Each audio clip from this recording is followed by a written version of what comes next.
So you love podcasts, and you want to listen to more amazing content, but you have no idea what to listen to. And your friends keep telling you about great episodes, yet you can never remember what they told you. Well, here's the answer. Good Pods.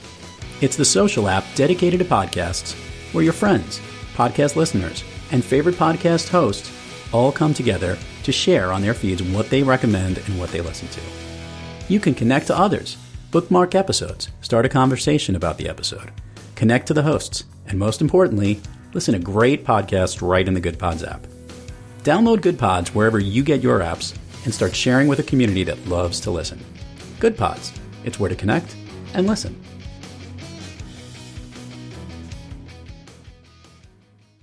So, Joy, have you ever been to a Turkish prison? Do you like gladiator movies?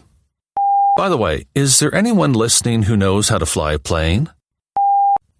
Well, looks like I picked the wrong day to give up Thrive Loud with Lou Diamond. That and sniffing glue. Not that there's a difference.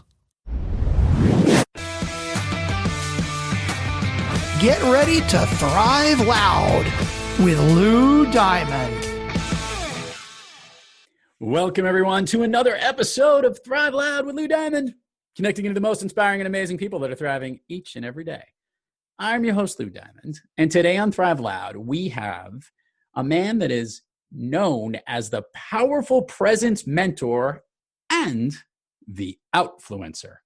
He is a highly sought speaker, #1 international best-selling author, blogger, podcaster, and high-performance breakthrough coach for leaders at all levels. He is the president of DynamicLeader Incorporated and has founded the Starts With One movement. Thrive Loud listeners, also known as Dr. P, Dr. Wayne Pernell. Dr. Wayne, how are you today? Lou, I'm doing great. What a great day to be doing a podcast.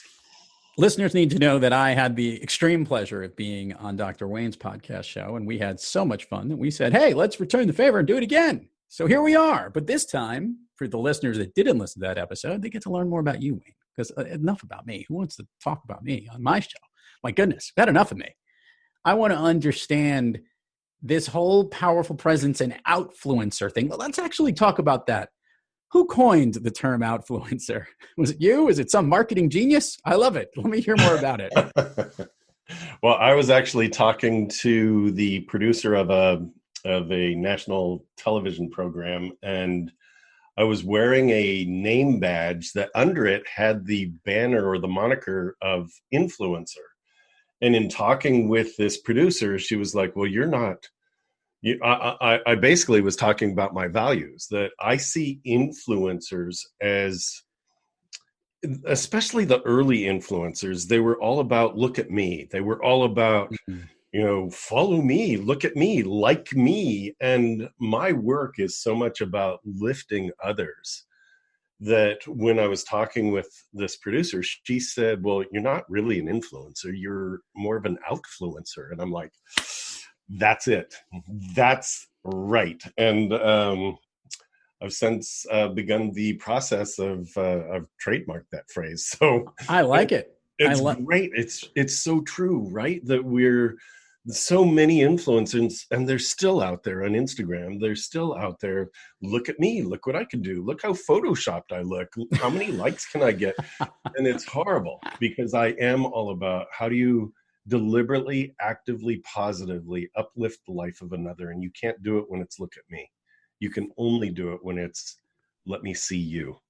Former guest on the show, Kendra Hall, who's a great speaker and a storyteller. This past weekend, she answered a question from one of her followers, and someone asked, how many followers do you need to be an influencer? And her answer, which she pulled from someone else who made the comment, was one. If you're able to influence one individual. But I love this concept of the outfluencer, because it is something really important of helping others break through, so to speak, get out of their sphere of influence and get on to the next level. I love asking this because great coaches have an ability to be great listeners. It's kind of almost synonymous, I think. And I want to ask you, as it relates to your coaching style, in listening to the leaders you work with, Is there one common trend that you're hearing more so today from those that you help move to an onward and upward to another level? Is there one thing that they're all either suffering through or one common thread that seems to be weaving across the people you work with? It's very interesting. It's a great question, Lou, because I do work with leaders across the country and beyond. I do help them break through to their next. I don't say highest level or whatever, but it's really what's next for them. And I will tell you, the biggest struggle that they have in common is this desire that they bury, and then it comes up, and it's this feeling of needing to ask permission to be bigger. And it's incredible, because you would think that leaders at the highest level and entrepreneurs that own their own business shouldn't quote unquote shouldn't be. I'm sort of allergic to the S word, shouldn't. But you would think they shouldn't be feeling like they have to ask permission, or like they're holding themselves back until someone says, "Hey, we want to see you bigger," Bigger. I want to talk about that for a quick second. Great. I think it's an interesting concept, right? Because the reason this always brings me up to speed is we're often only looking at growth and trying to take things, to your point, to the next or the next level, or make things bigger than what they are. Isn't always the answer. What is the answer? It's not trying to help people get bigger. What I guess is that superpower when you work with them that you help lead them to. Interesting. I see stuck, and I do believe that growth is about expansion, that if you're not growing, you are contracting and somehow dying. So if you're not learning, I mean, there's a reason that listeners tune into Thrive Loud. There's a reason that the listeners are here. It's not to play smaller.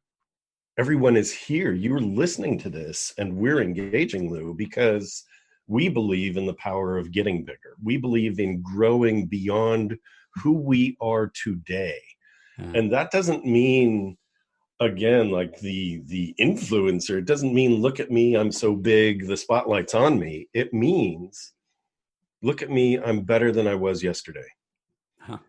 Right? And you don't even have to look at me to know that I'm better than I was yesterday. I need to know that personally. I think that's a very individual place that we go. My superpower, besides listening, which is ironic because I just stepped on what you were about to say. No, keep going. I had to breathe really heavily there. I had a sigh. I'm like, my superpower is actually being able to see stuck. And when I work with somebody, I am able to see the places that they basically are choking themselves. And so my goal is to move them out of their own way, because greatness is there. Greatness is there for each of us. And I think the ability to step into that a little at a time, I think that scares people, to step into greatness. So what does that mean? What's the responsibility of that? Well, step into it a little at a time. Can you be bigger than you were today? Can you be bigger today than you were yesterday?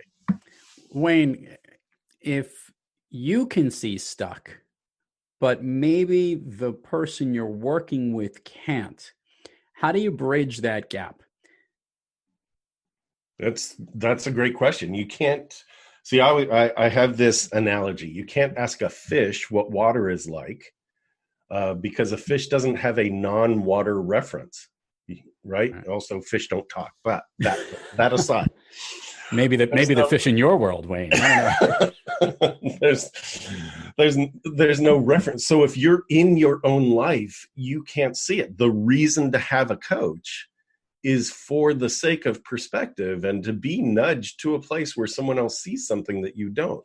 The highest performers, athletes, executives, CEOs, the highest performers have 1, 2, 3, even 6 coaches. And it's to look at different areas of their performance. And so my work is to people know that when they work with me, I'm going to say things that are sometimes blunt, it's sometimes gentle. My style is basically to hug somebody and then to shove them or give them a little kick in the behind. It's like, I've got you, and now move. It's like, this is what I see. Step into your next. This is interesting. I bring this up because my brain is in a situation, and let's walk through this because this will be cool. There's some executive of a company I'm working with who everyone around him seems to see that he's the biggest problem in the room. He's the issue, and change to him doesn't seem to come. So the problem is that no one has necessarily been empowered to work with this individual yet, or this person hasn't made the choice to try to seek how he can be better. And these problems that are stemming around him he doesn't see that he's the problem. He thinks it's everything else. This is actually someone who many people would argue needs the most coaching, but one would argue until he openly admits that he's ready to be coached, nothing is going to change. Do you believe and agree with that? Do I agree that he needs coaching? No. Do you believe that until he recognizes that he needs to make the change and be coached, he's uncoachable, so to speak? So do you agree with the fact that until the person identifies that they need help, they can't be helped? Not really, because here's the thing is that my work, I always start with vision, which is values-based vision. What do you believe in? And so when I get to the heart of the matter, what do you believe in? And then the second stage is, who are you telling? How are you communicating that? Then I'm able to guide the coachee, the executive, the person that I am coaching to, well, what is the objective? What are we after? And if we're after pulling together a group and unifying them, then I'll look at, I will bridge what's the behavior, what's the belief, and what's the expected outcome. And we do I do a gap analysis without calling it that. I've got a quick story for you. I was working with an executive in it's an international food/retail organization. And I was working with the executive team. And at one point this was when I was fairly new to coaching, and I sort of stepped in it, and I blurted something out that after I'd said it, I sort of held my breath.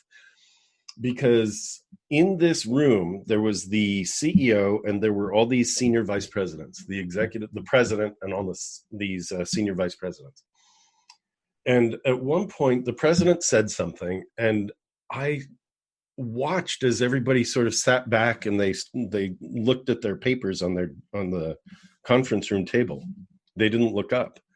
And what came out of my mouth was, is it just me, or did the air just get sucked out of this room? And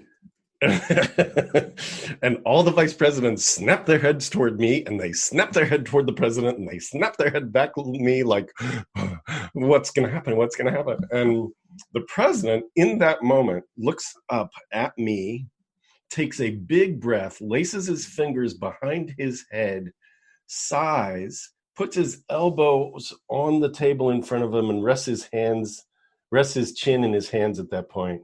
He looks around the room and he goes, well, did it? And I was like, oh, he dared to ask that question. He dared to step in. And at that point, what happened was that one of the senior vice presidents, he's this big burly guy, and he's usually gruff and speaks like this, but he sounded like a little 7-year-old, and he sort of was like, yeah, it kind of did. And it was great, because it was at that point the president goes, well, I guess we have some work to do. And it was like, yes, that's the movement, right? So all my work is to create this bridge and to point out the disparity and or the gaps where people say they want to be, and the behavioral difference and the dissonance between their behaviors and their values. I like it. I one time was challenged, Wayne, to try to move someone that was not willing to move, if you get my drift. Yep. Just someone who wasn't ready for it. And I asked 2 questions, and somehow it got the person to move. I said, if you're to fix anything right now, what would it be? And then the follow-up question were, if you could make yourself better to help fix the thing that you would fix right now, what would you do? And there was no answer. And I said, why? I go, you're stumped on that one. And the person said, he goes, I've never thought that I needed to be the one that needed to be fixed. Beautiful. And it got all self-conscious. I go, well, that's our starting point. It just is, leaving them out of there. I guess I'm not dangerous enough. I'm dangerous enough to know that frontal lobe, and moving them out of that frontal lobe and getting them into the middle of their brain where they can actually start thinking is really where you need to be with just about most people. And asking those questions usually does that, right? True. We want to create perspective that allows them to be back in control. And I think that goes for each one of us. We can all take that step back and go, well, what is it I said I really wanted? And what about what I'm doing has been getting in the way? Why am I doing that? Yeah. What's next for me? What's the next best move? If I were out of my own way, what would I be doing? Dr. Wayne Pernell. Yes, sir. I love asking guests this question on the show, and this is a way to flip the conversation a little over to you. And that is, we all have days where we're not kicking on all cylinders. We're not quite having an A game, if you would, or just not quite really thriving. On those days when you're not thriving, who or what practice do you seek to get yourself back on the thriving track? Awesome. Well, true confessions, they're so rare for me. They're so rare for me. And at the same point, I just had 2 days in a row of that, a day of really kind of bad and then coming out of it. And so what I did was what I advise others, which is recognize that it's not permanent. What I was experiencing, I felt like was simply like a foggy day. When the fog comes in, I know that somewhere it's sunny. I know that somewhere it's going to be better. So I don't believe, like, that's part of my practice, is to recognize that what I'm experiencing, period. Not good, not bad. It's not my optimal. Therefore, okay, let me experience it. And rather than fight it or find out why, it's like, okay, I'm experiencing it. I also know it won't last. So what can I do to move it a little bit faster? And what I recognized was, I need a little bit more. 2 things. One, I've been eating more correctly. So I've been eating right. So I've been fueling correctly, but I was off on the exercise game and I was off on the sleeping game. And so to reset both of those deliberately put me back in my space, put me back in my body in a way that I needed to. Like it. And what I was experiencing was actually emotional turmoil. And so to also have the perspective of, well, the whole world is experiencing emotional turmoil right now. We're going through something we've never experienced before. And that is, both being shut in as well as recognizing that there is a universal cry and the angst and the desire to break out of the limits that we've had, that we've put on others, really. And it was an incredible move, incredible to be able to acknowledge that equality is around the corner. Let's do the admin part of the show here, Wayne. Share with the listeners all the places people can find you, websites, social media, links, all that stuff. We'll put it all in the show notes. However, it always gets more engagement when they hear it directly from you. Very good. So you mentioned at the top of the show that I am the president of DynamicLeader Inc. If you go to DynamicLeader.com, DynamicLeader.com, that will put you to my WaynePernell.com page. But what you need to know is that DynamicLeader.com is so much easier to remember. The other, right? Because people don't recognize that or don't know always how to spell my name. So there you go. Dynamic Leader is so much easier. Then on that site, you will find my books. I am a 5-time author, international #1 best-selling author, and you'll be able to download for free The Significance Factor. It's one of my #1 best-selling books, and that is available at dynamicleader.com. I am found on LinkedIn at Wayne Pernell. I am found on Facebook at facebook.com/Wayne Pernell.